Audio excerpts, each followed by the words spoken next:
général, dont voici les principaux titres. Le scrutin présidentiel du 21 juin bénéficie du consensus et de la bonne appréciation des différents concurrents à la magistrature suprême. Les observateurs internationaux soulignent que les élections présidentielles ont été conformes aux normes internationales et félicitent le peuple mauritanien pour sa maturité et son expérience politique. La capitale économique abrite un atelier de validation d'une étude de faisabilité pour la réalisation d'un quai marin pour les gardes-côtes.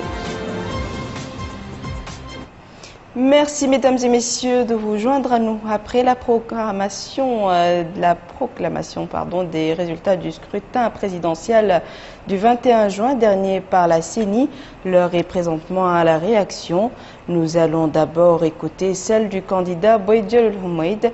Ce dernier a d'abord félicité les électeurs mauritaniens qui ont voté en faveur de son programme avant de préciser que leur campagne a privilégié le langage de la vérité et l'union.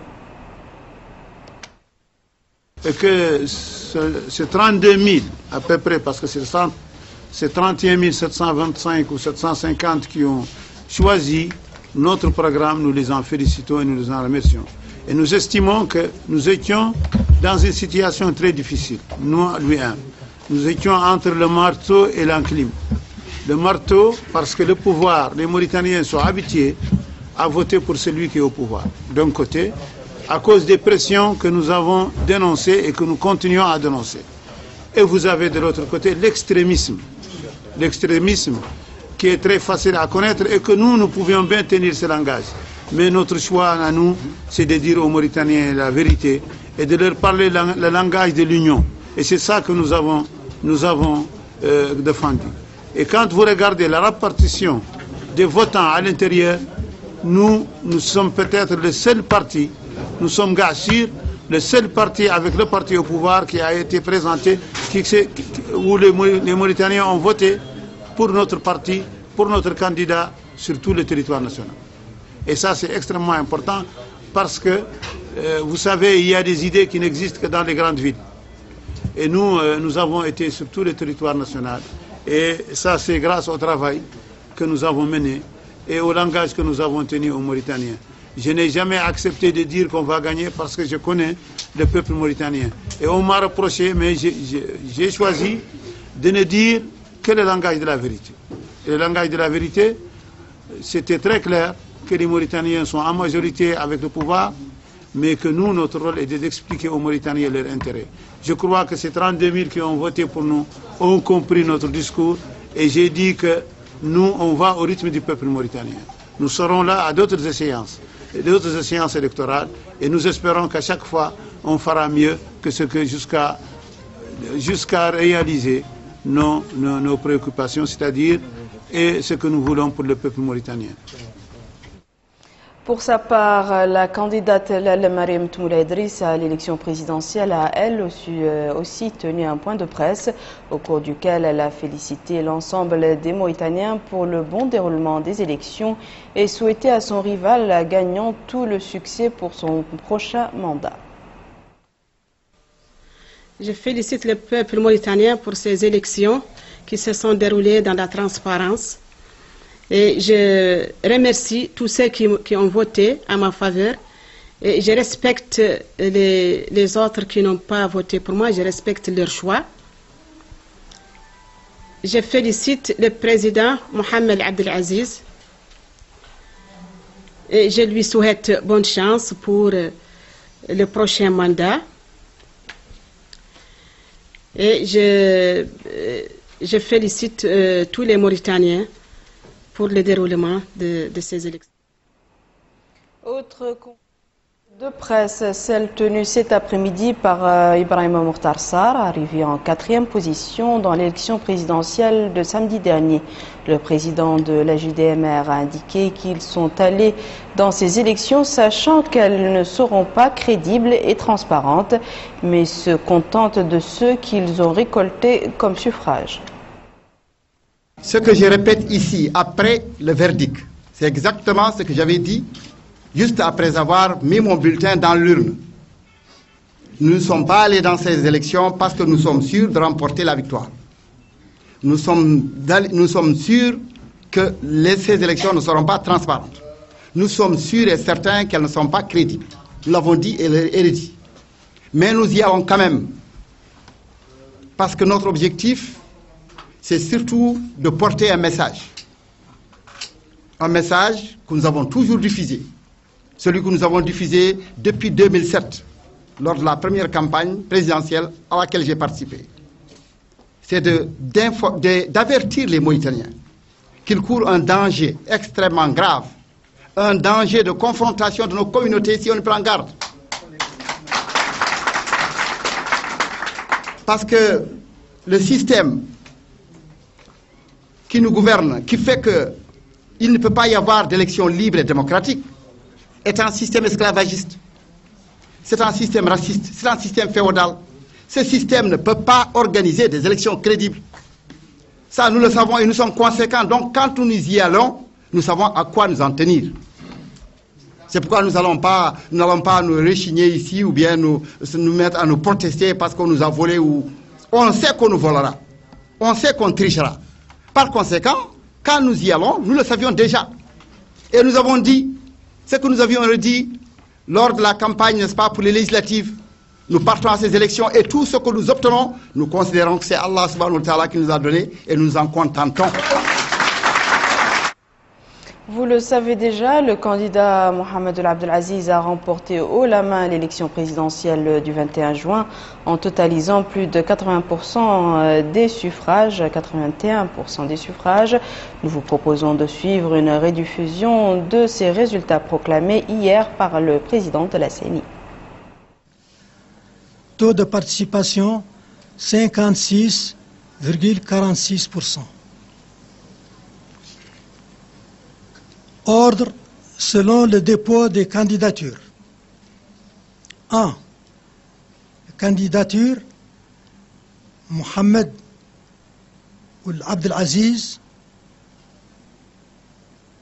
qui a obtenu un nombre de voix équivalent à 577 995. Taux de 81,89%. 2. Boïdjel Ould Houmaïd, 31 773. Taux 4,50%. Le 3. Lale Mariam Mentmoula Idriss, 3 434 voix et le taux est de 0,49%. 4e, Biram Dah Abeid, nombre de voix 61 218 et le taux est de 8,67%. 5e, Brahim Mokhtar Sar, le nombre de voix est de 31 368 et le taux est de 4,44%. Nouakchott, le 22 juin 2014. Nous poursuivons avec les réactions, cette fois-ci du côté du parti de l'UPR qui avait tenu aujourd'hui dans son siège à Nouakchott une réunion d'évaluation de la campagne présidentielle présidée par son président Isselkoul Ahmed Zidbi. À l'issue de la réunion, le président de l'UPR a dit que la réunion avait pour objectif de féliciter les militants et partisans pour le grand succès réalisé par le candidat Mohamed Ould Abdel Aziz.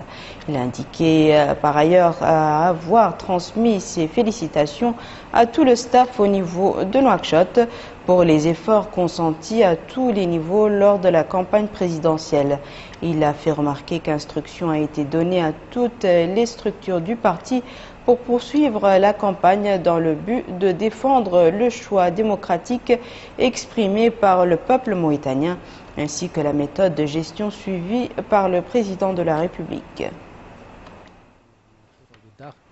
Le directeur national de la campagne du candidat Mohamed Abdelaziz, M. Sidul Selm, a tenu un point de presse au cours duquel il a transmis aux Mauritaniens les félicitations du président de la République qui a déclaré, a-t-il dit, qu'il est le président de tous les Mauritaniens et qu'il œuvrera à réaliser plus de développement durant son second mandat.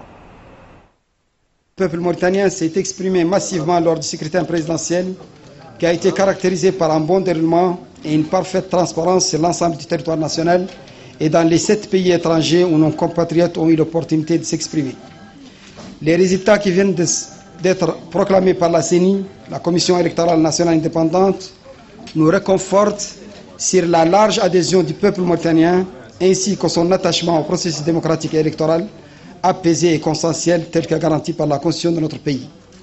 Le taux de participation de 56,46% obtenu dans une période caractérisée par une extrême chaleur sur l'ensemble du territoire, générant des flux de population aussi bien vers les pays voisins pour des raisons de transhumance et des déplacements de beaucoup de nos concitoyens loin de leur lieu de résidence pour des raisons multiples, chaleur de la région intérieure, Coupe du monde de football, examens, vacances, etc., témoignent d'une part de l'échec patent de ceux qui ont prôné le boycott et de l'engagement d'autre part de la grande partie du peuple mauritanien à poursuivre sans relâche le processus de consolidation de la démocratie et de la bonne gouvernance.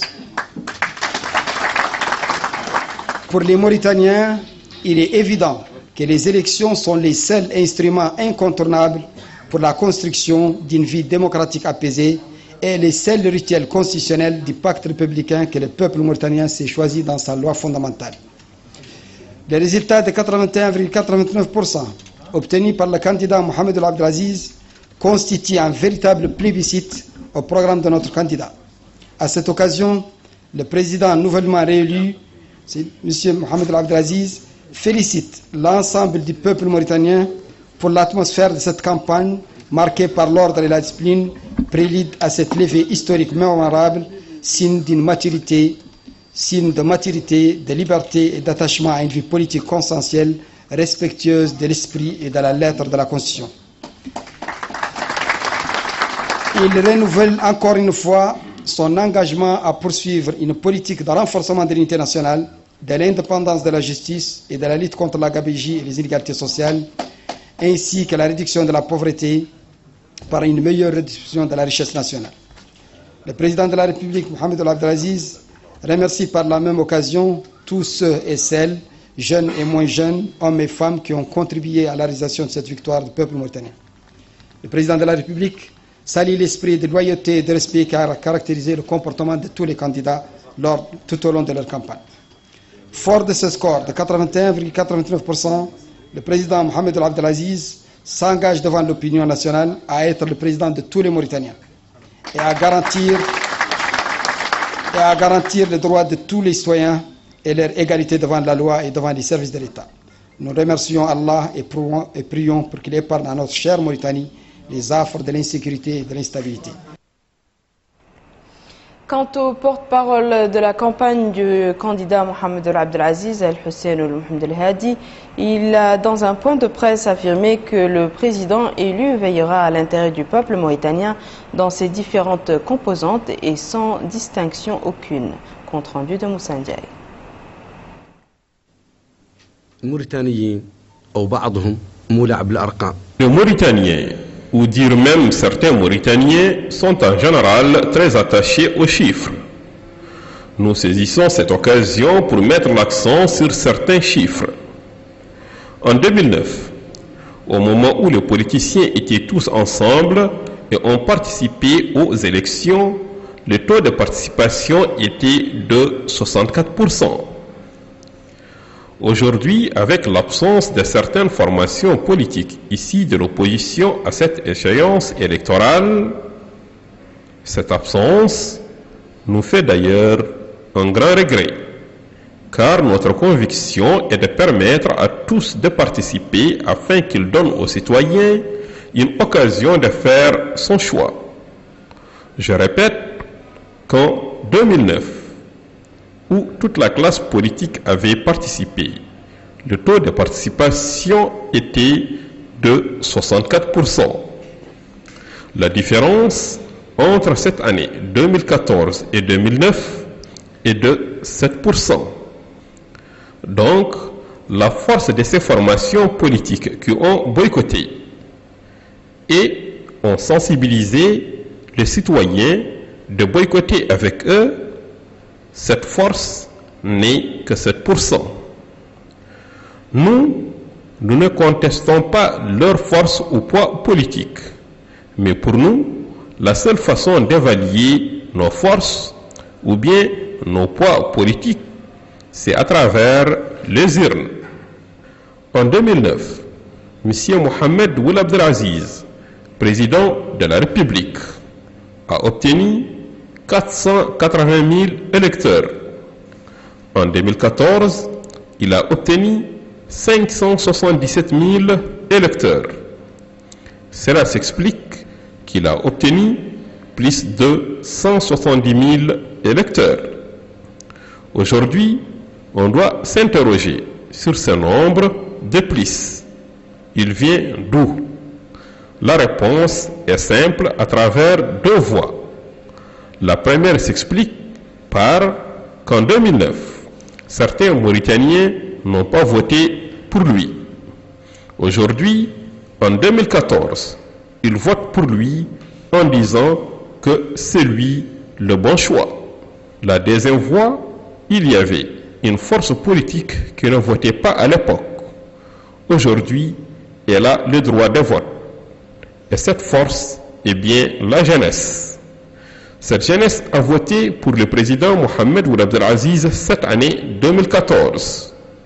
Ils ont trouvé qu'il est leur espoir par rapport aux autres. Passons maintenant à la réaction des observateurs délégués par l'Union africaine pour observer le déroulement du scrutin, au terme duquel ils ont rendu public un communiqué dans lequel ils se sont félicités du bon déroulement de l'échéance présidentielle. La mission de l'Union africaine salue le sens du civisme de tous les acteurs politiques et sociaux dans l'optique de préserver le calme et de maintenir un climat de paix. En dépit de l'abstention prônée par une partie de la classe politique au regard du mot d'ordre du boycott, la participation de l'électorat au scrutin présidentiel est une indication de la prise de responsabilité des citoyens mauritaniens dans un contexte marqué par des divergences d'opinion politique sur la conduite du processus électoral. Les observateurs du SINSAD, tout en se félicitant du déroulement de l'élection présidentielle et du degré de veille et de maturité du peuple mauritanien, ont invité les acteurs politiques à travailler dans le sens de l'unité nationale. La mission félicite les organes de gestion des élections pour la bonne organisation du scrutin. Elle salue la maturité et la sagesse des électeurs mauritaniens qui se sont déplacés massivement pour accomplir leurs droits civiques dans l'ordre et la discipline. La mission fait les recommandations suivantes aux différents candidats: accepter le verdict des urnes et ne recourir qu'aux voies légales en cas de contentieux. Aux différents acteurs politiques, travailler dans le sens de l'unité nationale, initier des actions concrètes pour le développement continu de la Mauritanie et la consolidation de la démocratie. Aux organes de gestion des élections, améliorer le processus électoral à travers le renforcement des capacités et l'harmonisation des procédures électorales. Développer des initiatives pour accroître le niveau de sensibilisation des électeurs. Malgré quelques difficultés constatées, qui ne sont pas de nature à remettre en cause le résultat des votes, la mission de la SINSAD juge les élections du premier tour honnêtes, libres, transparentes et crédibles. La mission de la société civile arabo-africaine a, au cours d'un point de presse, présenté son évaluation du déroulement du scrutin, affirmant que l'opération s'est déroulée dans un climat de sérénité et de responsabilité. La société civile arabo-africaine a déployé une mission d'observation d'une trentaine de membres à l'occasion de l'élection présidentielle du 21 juin 2014 en République islamique de Mauritanie. Cette mission est composée de personnalités venant de la Tunisie, du Sénégal, du Mali, du Niger, du Burkina Faso et de la diaspora africaine en Europe. Ces observateurs ont été déployés dans toutes les communes de la wilaya de Nouakchott et ont procédé à l'observation du processus de vote dans plus de 140 bureaux de vote. À l'issue de leurs observations, il ressort les constats suivants. Premièrement, point fort, le climat général de paix et de sérénité qui a marqué le scrutin. L'absence d'incidents majeurs de nature a entaché la sincérité du scrutin. La bonne tenue du scrutin. Une mobilisation satisfaisante des électeurs, en particulier celle des femmes. Une présence effective et non intimidante des forces de sécurité dans tous les bureaux de vote. La présence effective de tous les membres du bureau de vote. La disponibilité du matériel et des documents électoraux dans tous les bureaux de vote. L'ouverture et la clôture du scrutin conformes aux dispositions légales dans la grande majorité des bureaux de vote. Deuxièmement, point faible, la difficulté du retrait des cartes d'électeurs pour certains citoyens. La difficulté d'orientation de certains électeurs. Le problème de localisation de certains bureaux de vote. La non-maîtrise de la procédure de dépouillement par certains membres de bureaux de vote. Le renouvellement de la classe politique était l'un des actes fondamentaux du programme électoral du candidat Mohamed Abdelaziz. Une orientation qui a reçu l'adhésion de la grande majorité des électeurs mauritaniens et particulièrement la frange des jeunes qui représente environ 70% de la population. Parmi les points saillants dans le programme du président élu, Mohamed Abdelaziz, on trouve la question du renouvellement de la classe politique, un thème qui a été d'ailleurs le slogan de son dernier meeting électoral. Cette nouvelle orientation a été appréciée par la jeunesse mauritanienne. J'appelle la jeunesse mauritanienne à profiter de cette opportunité de renouvellement de la classe politique vers laquelle s'oriente aujourd'hui le pays sous la conduite des hautes autorités qui ont appelé et réitèrent encore leur appel en faveur du renouvellement de la classe politique. Au sujet du renouvellement de la classe politique, j'aimerais préciser qu'il ne s'agit pas seulement de changer des personnes qui doivent aller à la retraite par des jeunes compétences qui peuvent produire, mais c'est aussi un changement de mentalité. Et on peut dire que c'est l'unique remède pour finir avec la culture de la gabégie qui a sévi pendant plusieurs décennies dans ce pays. Le renouvellement de la classe politique s'est manifesté également dans le nouveau Parlement où de nombreux jeunes y ont accédé et dont certains sont issus de quelques partis des jeunes récemment créés. Pour rajeunir le système bureaucratique d'une façon institutionnelle, l'ENA a été rouverte depuis quelques années aux dizaines voire centaines de jeunes cadres pour servir les pays dans des domaines primordiaux tels que l'administration, la magistrature ou la communication. À l'université de Nouakchott, il semble que le rajeunissement de l'administration et le renouvellement de la classe politique suscitent l'engouement des jeunes étudiants. Selon cette étudiante, la scène politique a été monopolisée depuis plusieurs décennies par une poignée de personnes qui n'acceptent pas la retraite en refusant de donner l'occasion aux jeunes politiciens. D'après cet étudiant, il faut lutter contre les mentalités selon lesquelles le jeune ne doit pas s'intéresser à la vie publique et aux questions d'ordre national. Quant à cette étudiante, l'État doit encourager les jeunes à participer activement dans la construction de la patrie.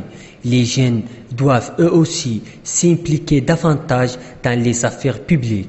Ils représentent l'avenir du pays. Tout le monde semble unanime sur la nécessité de faire participer les compétences jeunes au développement du pays, afin que ces derniers restent toujours unis malgré sa diversité culturelle et ethnique.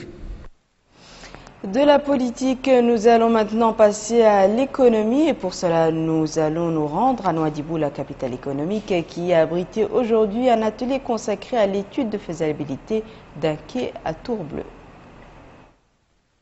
Le renforcement des infrastructures des gardes-côtes mauritaniens pour qu'ils puissent assumer convenablement leurs missions de surveillance, tel est le contexte général de cette rencontre qui s'articule autour d'une présentation de l'étude technique de faisabilité et de l'impact environnemental du projet de construction d'un quai dans la zone de Tourbleu à Nouadhibou sur financement de la coopération allemande d'un montant d'environ de 8 millions d'euros. Dans un mot prononcé pour la circonstance, le commandant de VFO, Sid Ahmed El-Bachir, commandant adjoint des gardes-côtes mauritaniens, a invité les participants à cet atelier à suivre les exposés présentés par la société consultante et à enrichir les débats autour des différents aspects de l'étude tout en leur souhaitant le succès de leurs travaux. Parmi les exposés présentés, des plans et maquettes du quai et des infrastructures qui renfermera le projet. Le démarrage des travaux de construction dans ce projet est prévu au début de l'année prochaine et l'achèvement aura lieu au cours de 12 mois. Nous terminons donc ce journal par du sport. Le FC Nouadhibou a été sacré champion de première division après sa victoire sur la SC Nîmes sur le score de 3-0. Du coup, le FC Nouadhibou empoche 7 millions d'ouguiya. Compte rendu de Bakar Baylaba. C'est l'événement sportif de la semaine en Mauritanie. Le FC Nouadhibou est sacré champion de première division de football et pour la deuxième année consécutive. Les protégés d'Aziz Bourarbel décrochent ainsi leur 5e titre de champion après ceux conquis en 2001, 2002, 2011 et 2013. Un sacre dignement fêté par tous les supporters du club et matérialisé par la remise du trophée à Yacoub Fall et d'un chèque de 7 millions d'ouguiya. Et c'était en présence du maire de la commune de Nouadhibou, du premier vice-président de la Fédération de football de Mauritanie, du président de la Ligue nationale de football et d'autres membres de la famille sportive. Pour le capitaine de l'équipe, Yacoub Fall, ce titre couronne une saison palpitante pour lui et pour ses coéquipiers qui se sont donnés à fond pour la réussite du club. A noter que l'Azak Concorde termine au rang de premier dauphin. Le FC Tavrazeina et l'AS Lixar restent sur la 3e marche du podium. Voici à présent, mesdames et messieurs, le rappel des titres. Le scrutin présidentiel du 21 juin bénéficie du consensus et de la bonne appréciation des différents concurrents à la magistrature suprême.